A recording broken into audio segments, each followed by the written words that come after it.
hiện chỉ mấy cũng đủ ra rồi còn không thế anh đi từ lần bay xuống Pakistan mình chỉ mấy cần đủ về để chơi qua thì với lại hiện chẳng hạn mấy cái này tam thấy à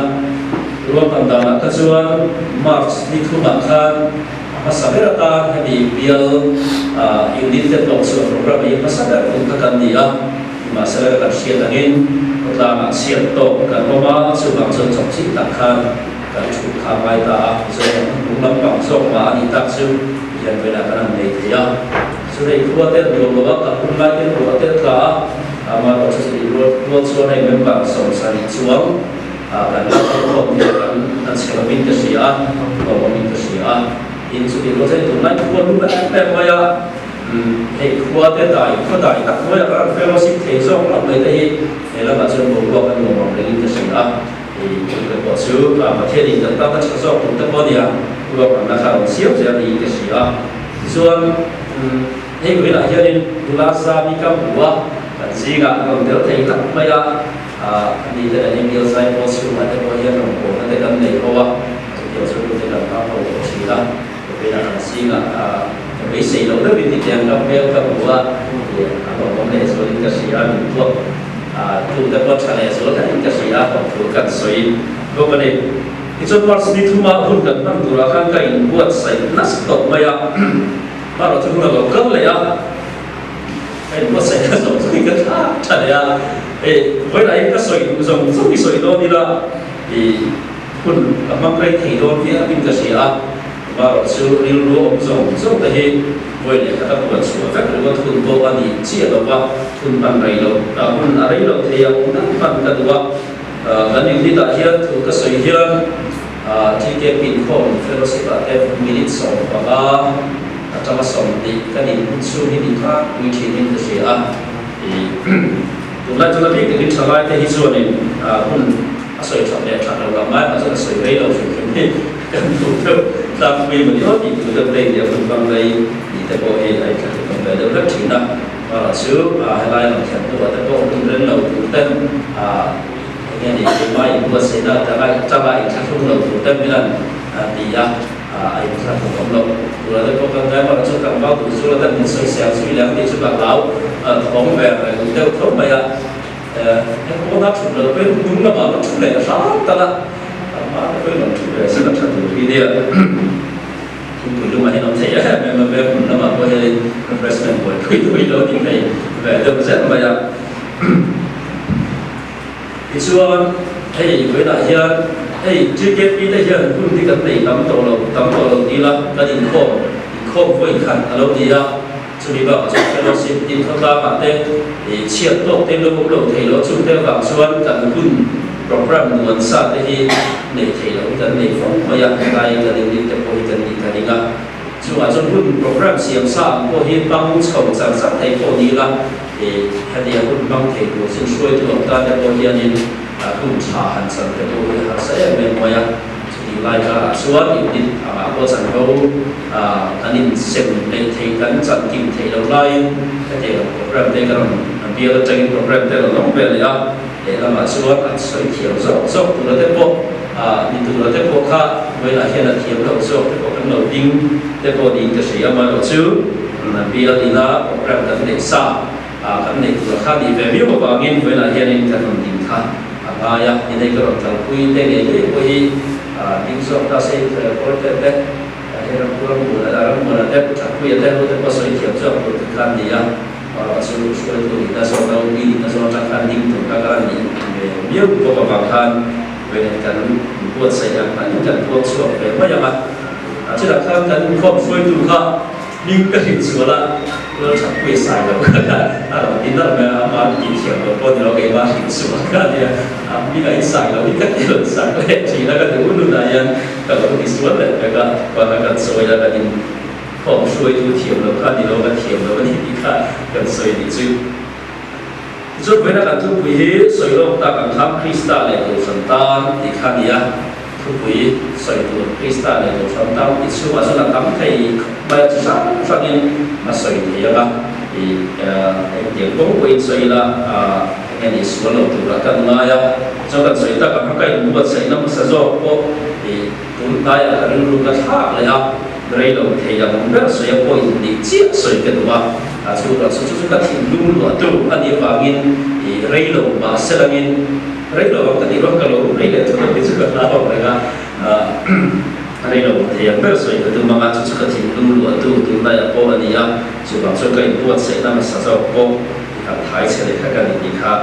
cần sôi đi cứ giả sôi tụi cần những nghìn cứ giả sôi đó là mà mình cần tụi mà là trong trai này là sự cam mong của bà trong trai mình là đồng tổ ba cũng bằng số lama trong trai này là sự cam mong về thứ hai và thiếu thu vốn thì chia ra cho anh cần soi thực tế cần soi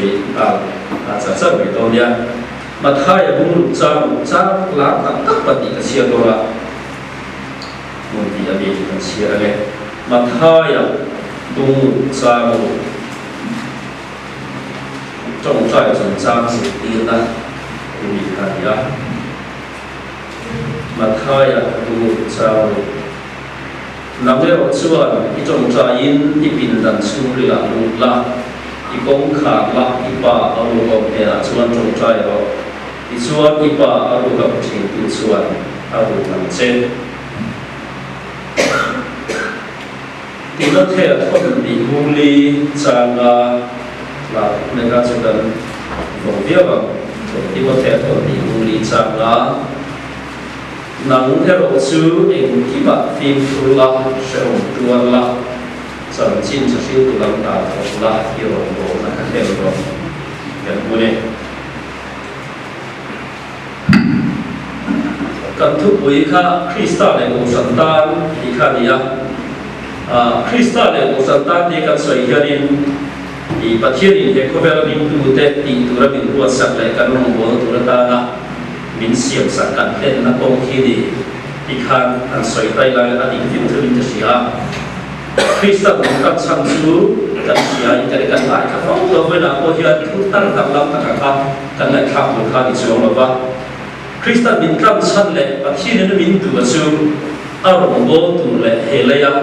aku sản đêm nó mày em cô nó cả thế khác cái các cần một nó cả pha gì chúng ta chia với chúng ta tạo khác cần của những cả cái cái tiền của cô là không cần chia với rong bộ nó thành chúng ta cái rong bộ nó chúng ta cái aku sản bao cái chúng ta cái công suất sản in cần quý cần chia chỉ là cần ngay chỉ là đi chúng mình chỉ cần đi mà một là cần sản vô hệ có vẻ là linh tu tại mình tạo sản này cần sản vô với một tập khác đi số tiền riêng cái số tiền ram thim ram rồi cái kiện viên chùa các cái missionary để các cái trong trái việc các tiền của các Kristen tham sản này rong bộ là ta na cái viên là được sản này và được sản này anh phải xem là số bao số viên số bao nhiêu rồi nên muốn sử dụng cái này chúng mình chỉ cần đi mà một đi khác cái gì số bao số Kristen này của sản ta na cái cần viên lệ thuộc địa cần soi hiện này rong bộ na thì đã có hiện soi là thiếu thu vốn lệ tung thu vốn để có cả anh thôi mình chỉ Krista lệ của sản ta cái bên nào thế đó số bao nhiêu thì rong bộ nó ngoại thế đó bên cái bên nào rong bộ là thì cần soi hiện này thiếu thu vốn lệ tung thu vốn tin khát điện khát đi tin cần Krista lệ của sản ta thì cần thu vốn chả lại thế là cần thu tiền cần soi để có cả rong bộ na cái bên là công việc khá đi với lại hiện su tối tây bôi đi soi được tung đô này cần thu điểm gì các bôi mỗi em vậy anh cái một vài trong cuộc cái mà chỉ lúc mà có điện cái bên vậy mà khá là siêu thì mà bôi là cái mà thì thủ đây bên mà có các luật đầu này các thì lúc mà có nghe định biến đến nó em lòng thì đem thu điểm mà có cần soi phóng về chỉ Giêsu và khả năng xuống Krista này là bị làm cái sự gì thế thì rong bộ nó mong su mà có chả lại thế rong bộ nó có có cái cần bên về đồ tua có hiện thì đấy Krista thế là bị đâm thế sủi thì lại tất cả hết chút thì để riêng những cái mà cũng nghe cái quý vị đến nó em đồ thì đấy trong trái là cho nên Krista thế là bị đâm thế sủi tụ ra bị đâm thế lỗ kia tụ ra chả lại quý thế trong trái quý thế có khá là bố trong trái quý thế chú các tỷ phô bạc in tỷ về phô thượng cái mà sẽ mà đi ra cái bể tắc tắc tủ ra thọc tủ hiện đến chút thì để chiêm hiện đến các thìn lúc mà hiện ăn lẩu làm lại em cái vấn đề cũng cao tại những loại chẳng hạn các thìn lúc mà hiện là lẩu liền là rồi muốn là hiện thành tốt số cần xóa thiếu cần thì cái chốn lên về máy nhẹ in xiên là thì cần để hay chú tủ tế một tỷ tủ ra tạo là đâu đi cái gì chắc là đi chú mà sẽ có một loại là xuôi tủ là đi tổ tổ cái hay hiện mình đều đấy em mà cũng khác anh chỉ cần để lại anh chỉ chuẩn bị mua được bao nhiêu vậy? Chuẩn bị cho các thiên mai các chính trị à, Christa thế là bị đâm tới suy đến kỳ mà các suy đâm này đâm một chuyện có thể là sẽ mà dù các bị bệnh nó cũng là khăn các thổ nếp gì này các tỷ lệ gì các in muốn ta sai em mấy này chứ cần thu điểm này cần thu quý gì cả Christa này cũng sẵn ta thì phát hiện ra mình đã nó này mình đi tu ra mình tu per của chân chim sa sẽ Christa thế là mình đâm thế suy thì tham lai thế chỉ cái bị quên là cần bổ về tu sĩ cả cần làm gì ở tâm đó là này thì các cái mà nó trong này tham lai thế cần bổ đạo sau thế cần thì nó cần suy lệ thôi hiện chú cần tu cần bổ tu sĩ thì cần lồng tỷ lồng nó sẵn gì thì cái số của này chứ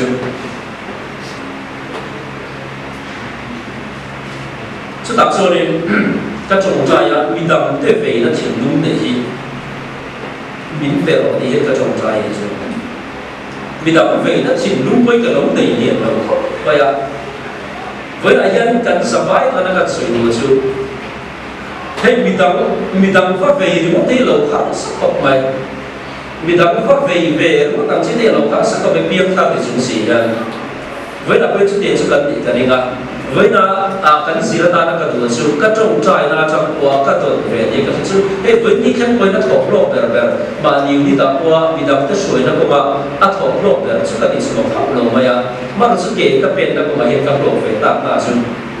pathian na ka ti na ni chu ta kai ni chu wa chu ni ya pathian na ka trong trai chu mi tang ve na ka member ui te ve na hi la pa min ka ro ti ka trong trai na với lại hiện chú tham lai hiện cần mà một bộ đình cái gì à lâu ba hệ các member ủy tế với các cần gì cái rồi thầy lâu thế lâu ba hồi số tụ liên về là mình cái rồi thì cần trồng trái kể cần về cần đồng bộ tổ na cái thiếu tâm ta cần tiền hoa kể cần về mấy của cả mà chúng ta làm chuan thế mà về chúng ta chẳng cần tiền cần về chúng ta phải thật hiện tại cái này chứ hay chỉ cái việc hôn su mà hiện kan sei các tổ chức hiện cái gì là thiên gia là bằng cái gì là rồng bồ nó kan rồng bồ đàn chi kan rồng bồ đàn chúng sa là hình dung tiền khẩn xưa các project rồng bồ từ đó xem sắc mà đi lệ mà đi ai khóc là in nó có ai cho càng thiệt mà ya chút với ai đi là vào hút đi tổ là vào hút cái gì đó là vào cái gì rồi GKP cái trả lại công sự mà in tiền là công tế tiền công sắc sao mà cái member quy tế dùng tay nó từ program có đi thôi cái điều chỉ anh một phần xiêm tế hay đi tế most sports tế công sắc sang in cả tụi mình là có dùng tay nó có cái điểm khác rồi tụi mình cần xiêm cái thiệp đó bây giờ chặt bố chả đi cái này thì lim tôi nó rồi bố nào có cái gì chọn không à tin committee yang susah mà bố thì ta sẽ là committee thì cái thiệp rồi em bây giờ tụi này rồi bố committee member thì phát triển đối chú hay nằm chú dùng cho bài này mình sẽ chỉ lấy đi để hành gì thế bố thì đó là cần thiệp cần giấy khác của mày thì đi áp dụng vào các bên thì cần đi đó anh đi đâu vậy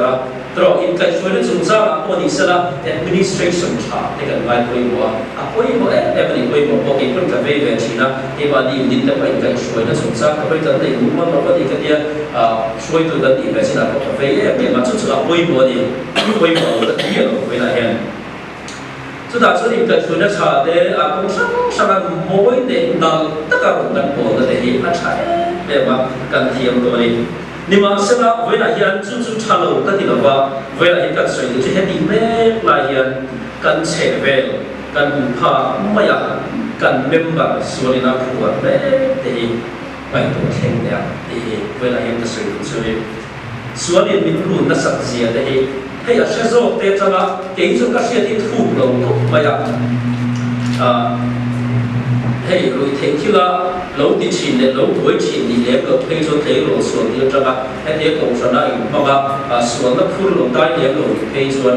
mình xuống nó phun ăn lâu tai là thì có sẽ thiệt ya em bây giờ mình chân chính thế bây giờ học xin này mà sẽ số thế này thì cần học chín mấy cái gần này của đây là cần trả lại cái này là sự việc của chúng về hành này của hiện số này nó bị run nó sẵn sàng để cái mà học của hiện tại và ta nên đi thuốc số cái cái của phải chuyện này thì ngày nó có hiện gì rồi mà sẽ sao mà run rồi không có vấn đề ông về phúc chuyện này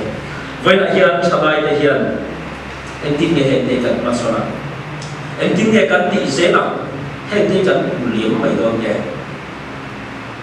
cần một phần là để mà sẽ hiện thì cần một phần là và thiên đình cần sẵn vào anh để phát sinh cần xia cần missionary để ta cần trong trái sẽ cần muốn tham muốn hiểu rõ mà muốn là rõ cả là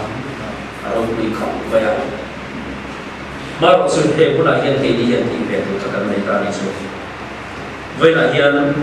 và thiên thu luôn đến vô tư và mình phải sẽ đặt ra và thiên thu luôn đến vô tư arong vô tư để hiện mi in arong vô tư Krista thu sẽ tu luyện Krista ta là thuộc tu thì in mi hiện ngay về vậy là in Krista này của sản tam thì ở chỉ cái mi huống sunga thầy to và cái bên bên thì đây hết đặc sai ta trong hiện Krista arong vô tu luyện Krista ta là cái bên bên thì hiện cần member của cái này cần Persia thế lại thì hiện thì khi đi về thì vậy là hiện so đây là chú mà cần so là tụi ta là cần tụi này Krista này một sản tam thì huống sunga cần thu điểm gì nga tham ai thì hiện mà cần so là tụi tôi bộ tập thì hiện sẽ cần chú là thì cũng đi ăn uống về nó sẽ cũng các sự ta làm ăn thì mà quan nó sang cái gì quan hiện rong bộ ta tụi áp dụng trong cái hiện số biết đâu mà sẽ là vậy là hiện ăn ngày nó sẽ so để ăn hiện so dìu ta cũng ba ngày so một thế mà nghe ang lahat na siya sorte kana har suwa ke kan pen ta na mi pakhat hat chawai chuan thalai ruwa ha chuan kan member hi aswai chuwa sai chuan ma hi ka hin ruwa a hian te ne chu ma san ve na in kan pasol na tu ni ta sela chu sai tam tak ka nei kala ka to ha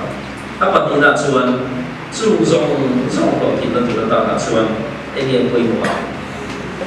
chamai wo chu ma cái bên nó tụi công sản cần xia mà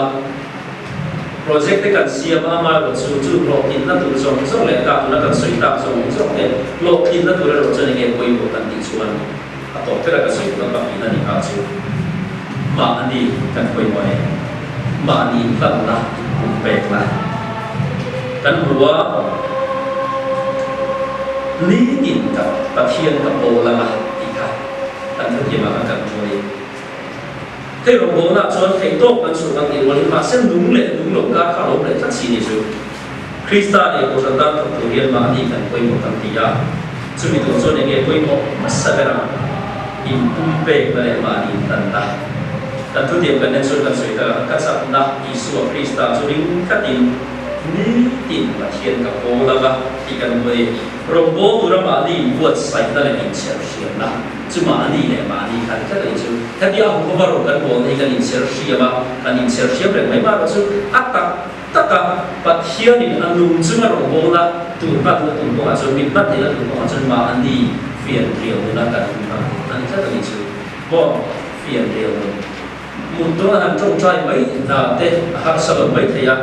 trên cái là học sở phong mấy thầy mà nó sẽ chuẩn bị thì là qua phiền liền luôn với một gì thì cái tuấn đại các mà sáng các phụ sẽ cần này các đi con Stephen Rowe phải là cần bằng đồ rồi các cần speak cần mà các tổ sản là các vùng thì mình đi học em mà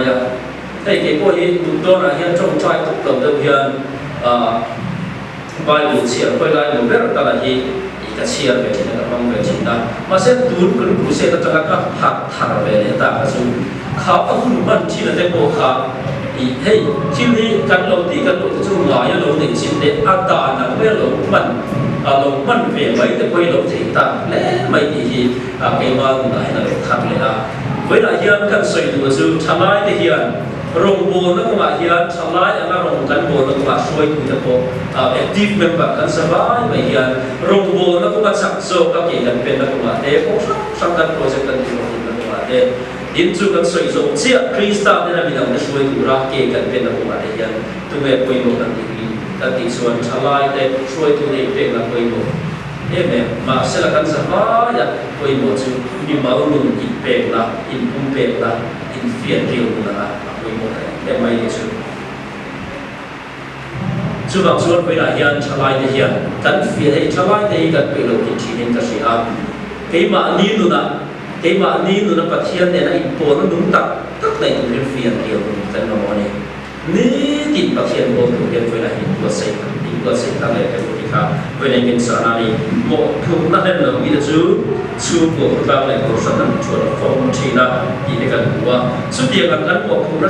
sản chú của anh ấy một công sản này có thể dùng rất một là cần lên thành năng là còn cái mà đi bị mà đi sản xuất là in lần là phát hiện tại để có thể hết cả rồi thì khác với này hiện sự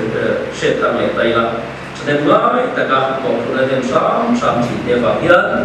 chú của cộng sản tây lâu cao trình cao lâu này đó chú mi cái đường cần hiểu chuan phiền riêng lâu này trả đây mình bảo nữa quay tay lâu này trả phát hiện này của nó đúng lâu này chỉ đi ăn lâu này thì khác với là hiện sẽ tham lại đây là mà nên cũng chẳng bị chia như này cố thì chắc lâu tu này cần đi tìm nung tu dân mà đi về là thì cũng về là phiền riêng phát hiện của này lâu quay qua em mà đi với nên cần soi được này thì số anh tổ về là lại tụi cần soi để sao không được chưa thế có vẻ là số anh luôn là cái thủ để tham chú của bạn đi luôn cần thi ra chú của cái định thi cho nên em buổi nó tụ riu riu hạ nó tụ cũng sắp hiện lên thì alo tập đấy đem bây thì mà sẽ là cái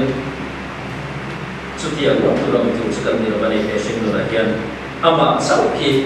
gia đình là luôn quý cái đầu đi sang thì sinh ở đây luôn trang thế luôn phải trang thế hết sức thì về là vòng cần đi trang đây hiện đây về tu tâm tất cả là có sắc chúng trang tu ở đây hạ nó tu tâm tất cả là hiện Krista là cái sự lấy xây tu tâm cần này cái này để khi mình hiện thật tiêu tu đầu đi sang Krista thì cái này tím cái này là anh thoát cho nên với nó trở lại thì hiện cái trong một tuổi là không tâm ta thấy lâu như cái sự tâm ta phải cần phải là với lại hiện mà cần sống sẽ làm rong bồ đấy cần thêm thì sẽ làm thì cái này cũng rất là đi với lại cần soi tế Krista thì là cái đầu soi tu hiện thấy tốt suốt cả luôn cho vì tụi ta là chân mà đi in sự rằng của ta hiện ta phiền điều tế ta hiện ta là hiện in đây thằng là của in xiêm thằng này cũng chúng ta là cho Krista này cũng sống ta là một của hiện nó sẽ lệ số do in kể cần bền thì mà nó sẽ lệ số do in hết trả lại là sẽ in đi kể như vậy kể nó sẽ do in tuôn ai nó sẽ lệ số do in tận hạt số thằng này kể cần bền thì số thì về sự cái này thứ cần soi tế cần sẽ phải làm bằng sống sẽ nên phát hiện ra là cái lúc sống qua hiện thì bằng kim lầu thực hiện cần sửa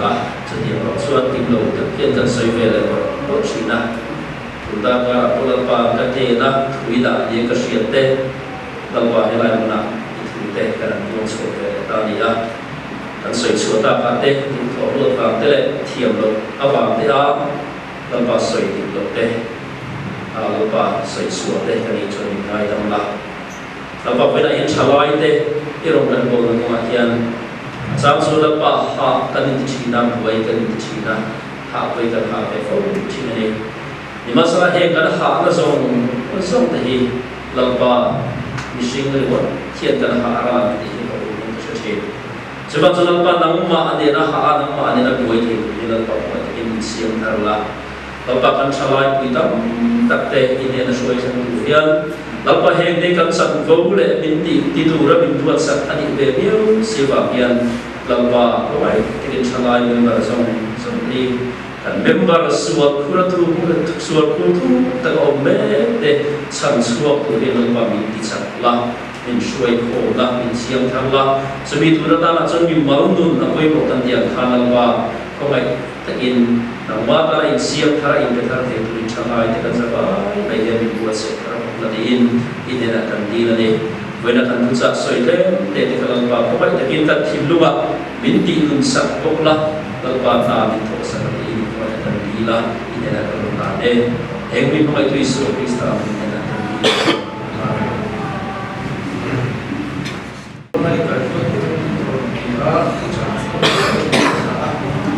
水中的那种水中啊，本来我觉得我在做那么但是那个那个我那个那个就是我那个阿爸是我这里这民地那边好像他古地因为是那个他来是那个那个我们那是啊tu bang ta su mo bila kan chan ke ma ni man chan ko ka ni ba ke pa ni la ka ko ban lo ke ka tu leมันชอบกันเสียเนี่ยเกี่ยวกับที่ส่วนตัวเราเนาะทำอะไรก็จะมาส่วนที่ชอบละเราซื้อแต่ล็อกสิ่งที่เราไม่ได้มาบอกตัวเราไม่ได้บอกแต่ถ้าพวกเราซื้อแต่ล็อกสิ่งนั้นนะทุกคนที่ตั้งแต่ก่อนที่มาเราซื้ออันที่ตั้งแต่วันนี้อันเชื่อมันมีบ้างพวกนี้คริสตัลเลยตัวต่างๆที่เขาอันเล็กไล่ก็เราซื้อเป็นตั้งที่อันเล็กไล่จบได้ที่เราซื้อมาอินเวสต์ถึงชั่วโมงที่เราซื้อKristal yang berkata dengan dolar yang tadi betul yang tidak ada kristal yang berkata dolar juga transfer masuk dengan kita mengenai masuk itu boleh itu hey kita kasih kata kita nama ni kan kita nak tu kita kasih itu jadi cermin kan semua atau bahkan cabang di sana di seluruh itu kalau di sana soalnya kita dalam tu mesti macam soal macam kita ini nak buat cermin chúng trong một số gì đó, đó là số con hay là trong một số là số luôn là con số thứ bao thì mình tham gia vào bên bộ phận số này có là số nào có chủ thể có thể tham gia trong bên đó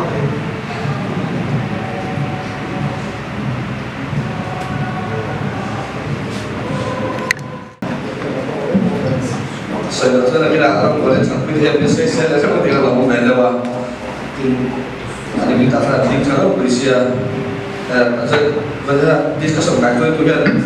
sih emo pek tu harus ni betul bukan dia advent kan kalau kan discussion kan tu kan cuma ada aja lah terus bukan mau betul ni jo saya ni kan ada lah ni kan itu saya kan mau betul ni jo masih ada betul intensi kan di betul selain kan mungkin kalau dia kan tôi thấy cái sợi Krista là cầu thần ta nó làm muốn là hiện tại tại một tàu biển bị khăn nhá tôi tìm ra xuân hay cắt tại một tàu biển có tiền thì mà xuân cầu thần xuân là cái lai rồi là cái gì một cũng nó sắp sẵn để cái gì về về gì ra cần hàng tàu tên chúng ta su muốn là mai cần là điều gì để sẽ thấy khăn nhá chứ mà xuân thì mình không ai xuân nên cần là tiền một tàu về biển cho cái gì thanh khát cũng thanh khát đã xuân nên han du fuor da de han du fuor da de ko kan ni le thong le thea ni ma sela anu vela ka ro choni tu tin bai choni kan na dai no to pin kan to bio ni ni kan sai ko ta nge ko de kan sai ga apa ka sai bina be da sai ro ka ke ga a sai ro choni ni na tu na le be ro ni ta he he ta lo ne ma ya e ga moi de china ta ni le ke na fit tu ko ba na so hey cũng như vấn đề về thuế là gì đầu tiên thuế là đi mà hành vấn đề thì mà hệ thống nó số là khi nào có là số hàng số nó cần xử lý sản phẩm về thì cũng phải qua cần nhiều về phim mà thì có hiện tại sẽ là sự gồm cho hệ thì lại hiện là soi tu vẫn lâu đóng lâu đều cần đi quay để cần thu quỹ thì khi nào cần là soi hậu sẽ tu được không anh đi phim phim anh đi sản phẩm đi kia đi Premier League final sa Eponia yang kalah ni bukan kerana soi sel main ini wilayah dan ingkar bukan tika kan soi dua kan lom ni mai kue dia kalau kan soi dua tu Krista ni bukan tanah kan robo na yang kan tay na token wilayah ini punya ketia in 3K ni yang kan mo na itu kan tay mau beri kalau boleh tepo ketia program ni kan siapa semua ni kan impia thì không xong thì cái thằng kia bạn đi học kinh về mấy thứ đó thì làm những bảo rằng mua bán thì cái số này bạn không cái số này lồng thêm lại hiện thì mua cô thì số cần lồng gì nhưng mà chu voinia ka soi tu chu Krista iklai ta ke ni Krista tan rongbol ma hian kanin ngai ti lai hi voini hian kanin so hi tu lim na sia Krista de ko fanta kan di fu thina amar chu Krista tan ti lai hi kan lam chia de thine mo ka dia kan rongbol kan hen na ko Krista tan nge nia ko sana kan mo ko na wa te san ko kan ni na wa ni mo te hen ni mo ti hi voini he kanin so ko mo he mai ta sia sinken ti kan ni na na ko mai ta sia Krista tan ni ko ina ka fellowship couple hi Krista tan ka kan ni lai hi ni Krista tan ni che yen kan lung thi ti lai hi apoi mo hen ta sia Hilda ma sung pati ve thin mai la beer ticket ye pang pati ve thin mai la beer ticket ye kan program kan pati ro ni ngani mai unit tangin kan program kan pati ro ni ngani mai Krista tan ni che yen poi mo lai chi ma chu ba phone poi de hian Krista tan kan lo ni ti lai hi mani chu pei so jem pro te mo ticket ye ma kan mo na te kan program chi ri chu kan ti ve se yen ta sia kan tai man tu lo ve the ya ma ro chu kan ti ve sam ni ti lai chu kan sai ani chu le la alo khap de ve the ni ka sai hi o apati na Krista de ko fantan ko ve transela hian paso na kan khen ni mo mani kan is so mai ro cricket active member kan dia suai tu de ko kan dia chen kan su tunai ko ve la hian Krista de ko san awanga kat de la wang de khamia suai tu ko ni wang de active member kan ni wang ka dang nam na ka the kan so de de chu wa dang nam na ka the cricket dia dang nam na ka the ko sana hian dang nam na ka the thutla ma dang nam na ka the kan na thona dang lam na ka the ka sirna ka school ka na dang lam na ka the ka ni so mai ka ni chu dang lam na ka the no be min nui mai mai ani chu foi ko ni thawa ma ro chu ti mai mai ni ti ti de ko he ka ni so mai ka apoi mo de mai ka si ha Krista de ko santan ko ve thang se la ya ko ve thang se chu kan si ha de ko men sang sang ma tu sang sang kan na he thing kam ve me mai chung pa ra chu dang lam na hin tu kan ni tho ti lai hi kan ni si de ko ni si ha chu ai te chu ti ma chu kan khen lo ve ka ro ni ngam chi lo wa ti ma ni chu kan so dai la ka lo khen hiện tu anh em có đi lại có cái số này là sự việc trong cái cuộc sống mà số này số thứ hai em alo phun về được của em insan mà thứ hai để để em đi được có cần nhiều cuộc ta sẽ cho em ai biết được đồ bằng đều để discussion tu làm đều in sự em đều in đồ có mình nào anh chỉ cái đồ mấy thì qua là sự đi xuống đều được cần cái điều của em như vậy trên cái đi tận bài bài thì có đồ hình về đồ vào hiện thì nói là Krista và anh em thì nói với mộtทีมเสียสุดที่สุดเลยละการที่ดีที่เกิดที่ประเทศเอเอาบอกคนละส่งจะรู้กันดีคริสต์ว่ามินกับที่เดิมคริสต์ว่ามินกับโอซิที่ที่ได้อินโซเลยละที่เราไม่ได้ทำแต่เราสวยเดียวตัวนี้จ้ะถูกไหมทั้งสี่เลยนะนะคริสต์เด็กคนนั้นกันตรงโบราณที่นั่นเด็กต้องเป็นdia foi tu de ama tan nge ta sei não lo meu dia foi dia dia foi tu de la person que tem member dia que mani que dia ga chan ta share tu na ga dia dia chu dai la mani chu dai la member za la le dia no sung sung de chu dai la pai chu dai la asa le po ako ina tayo sa isuma asap ke ay ina tayo sa akin sa kanil ngayon kanil barang sumsuma kan tayo batok yan tunay so dia ko kila so bilang ko yung kinante kan daw sila bilang ko yung fasil na sila nilabi tunay na sila tatak so sila ingin dia ani na kasi lần sau tu ai chụp những cái chuẩn bị rồi chuẩn bị rồi sẽ đi căn ti cái tiêu chuẩn số này ở thì rồi thì căn chuẩn bị rồi chuẩn bị à căn ti sẽ chuẩn in phun nào ông được chuẩn bị đâm in rồi đó là mani in rồi đó là ông được chuẩn số này ở thì rồi ông nào ông mani như mà là ông được rồi cái mà cái crystal cái ta như cái gì mà tôi mani chụp chuẩn là với hiện đi thì xin một bộ bác sĩ school mà fellowship mà sản phẩm để mà bây giờ hiện ra là hiện địa phương không được có trở về thì các bạn chú áp dụng cái member của nó nên很特别的đây là để nó懂得这样为你们tổ chức khai những cái bạn chú khai triển xong bạn chú đây là để nó懂得这样bình đẳng thì tôi khi nào để trở lại sự để đi mà fellowship này thì là chú khi mình nói là bạn bình đẳng để thì Kristallnya sudah dimakai dari itu, zaman itu dari dalam ini là giải khom tiêu ba, ini giải khom tiêu ba, ini giải cái khom thì Kristall có phần quan trọng cao lắm. Cái sự tạo thành vậy số chuyện đi lâu vậy chúng ta cũng sẽ là vấn đề mà tổng thống cái cái mà như là sau này để máy trưởng ra, về mình thì cho nên mà khi nào cho anh Kristall này có phần tan có vẻ chẳng dễ là cũng son đó, tại thế nên vì với những cái gì mà son là chẳng đủ cho cái gì thì cái mà đi vào cái chỗ mà son là chẳng kiếm đủ đủ thì cái năng lượng thì mình đang để có phần để trở lại để quay lại cuộc quân cái mà đi vào cái năng lượng lâu thiên gia là anh không mình tổ chức anh bây giờ cái chuyện đấy cho được cái năng này là cho anh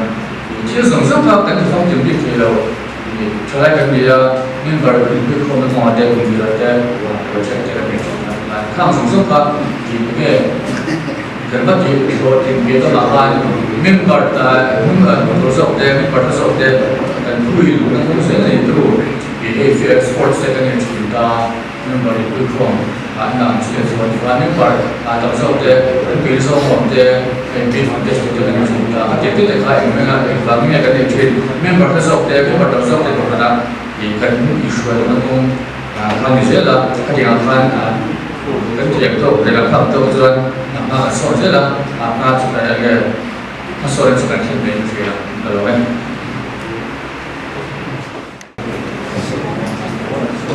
kan discussion với tu khan sui tu ha ani sui ba về để thoát cái nó ra xong rồi tiêm chút chút ông chút mà sao số ba khá Kristall để có lần tan kan mong muốn là hiện tại mà tao kiếm thế này thì Paul là nó tầm mà đặt na hay cho nên mình mà nó này đặt khác anh nằm đầu thì sẽ gặp mà ông soi tiếp có khả năng tao thì nó tao thì nó khác cái chút cái cho nên khá tại khá cả đạo tóc thì mình mà sẽ có lần soi được tác dụng chút Paul ông như đầu hiện kan mình mà nó đã hiện kan mình mà tụi mình cái mà đi nhìn đẹp thì rồi chúng mình đang nói đẹp sự phải nó ta cho affair rồi mà đi cho nên cái mà đi mình mà nó đã hiện ăn tao cái gì khác với lại cái han discuss lúc khác chúng ta tìm thấy là những chúng ta cho nên thì cái chỉ là ăn sôi khác cần thu tiền mà khác Kristall này cần tăng thì này thêm mình cần thu tiền mình cái đồ sưu chi ngay em cái gì chăn chú in đồ tăng thì phù rio này chúng mà sao bây giờ hiện cái chặt đó Yesus Kristus chúng mình thật tiền kami ya acan lo kacun wei song ki apo kan ti lo ni chu Kristall le kan ta kan thor na tu la hirin kan chak na tu chu la Yesu Krista rin tat hi ni ke mani chak na le ke mani theina kal lo ni kan tu chu pen ni kan tu na kan ti ve ra chu ke mani ta ni la ta kan thong sak pathian ta ko kan thong sak chu chu ani chuan lo in chiu chiang lo bang ni tin pathian kan ko lem kan ko han le pathian biak na kan tel se lem fatla that le nu na ti ke turin kan to kem chuan aron ti na khai khom na he Kristall he na mi dang te kan shuai kan tum tla te he ni tu su ke ma ni nun chawa lawin bi chiang ta ila he mi na na ko ma he Kristall le kan tan ti a kan na ko he to ta ni ti ke po ka in du kho lo no ni po in du kho ni ka ring lo chun ya chon enge kan ul thun tu chu ti lo athang ma sa per kha kan chak na tu chu la Yesu Kristall in tlat hi ni chu tang chuan in a hoi chom song hi ki mani thina le ki mani chak han lo win pathian chak na rin chang in la Yesu chak nai kan ti lo thing thing ngai ti kha voi na hian in ka hriat thiam ve dan ka ron share ba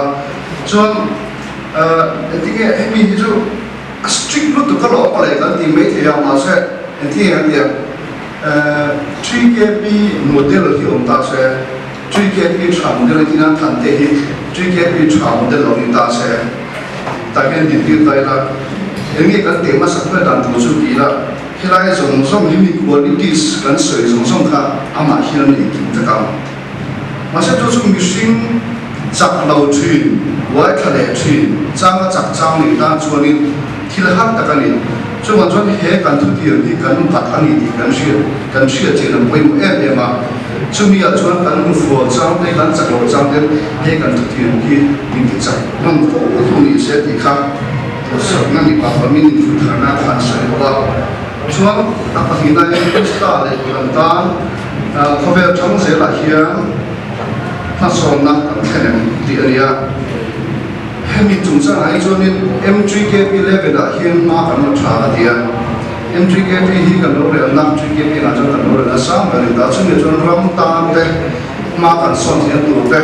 cần lấy lui na mà son tiền tụ thế cần machine cần lui na mà son tiền tụ ram mà là không ai hiện tập project cần này bộ chuyên na cần lấy make sẽ một cái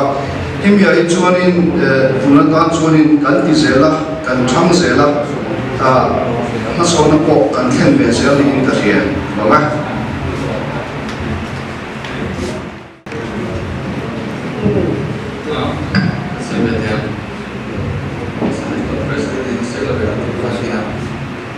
Karena kita konflikta kan bola yang nanti mentok yang tinggi, ini maksud 50-50 thì nếu mình có thể làm được maksud trên chỗ kan tây mentok biết apa kan tây mà biết apa kan tiêu kim biết trên chỗ part time mentok hay kan tiêu mình thì tôi thấy con đi ra chỉ cái việc thì kita là một tan hiện chỗ maksud cái maksud trên kan tiêu cho nó thì hiện nên so 50-50 là thì cái ikan ta sila pagkana yan pati na Krista ka pagkanta cover sang sila yan so na tansin MTA so din tansin so ka siya GKP so lo po KGP ang ta ko yan tansin tayo KGP ko yan minus maso din so tansin siya tension trong lo mo na yan Krista ka pagkanta ka ni beso na sa KGP so amara so maso din so tansin ni mai so kan so na cover sang sila yan teknologi apa ni saya music industry apa ni saya tin film industry apa ni saya robot itu pasal itu kan saya misalnya kerja yang cuma itu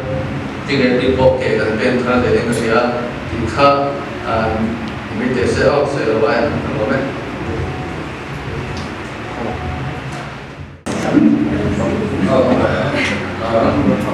Saya biar tu lah kan. Cita-cita itu kalauเราดูหน้าภาษาจนให้กันทุกวีปฏิบัติเราเช่นว่าให้มีทั้งที่บิยอนด้วยตัวเองเราเสพกินที่มีความสุขเสียงมีอะไรกันไล่ด้วยกันดูบางการทำบทอ่ะอีเวนต์ก็ที่มีเราbuổi chiều là tối mình là buông hàng tiêu kiên cần là hấp dẫn đấy mà sẽ chỉ là cái số mà tuần là cái tổ các chị đầu là các người nếu thà các discussion cái với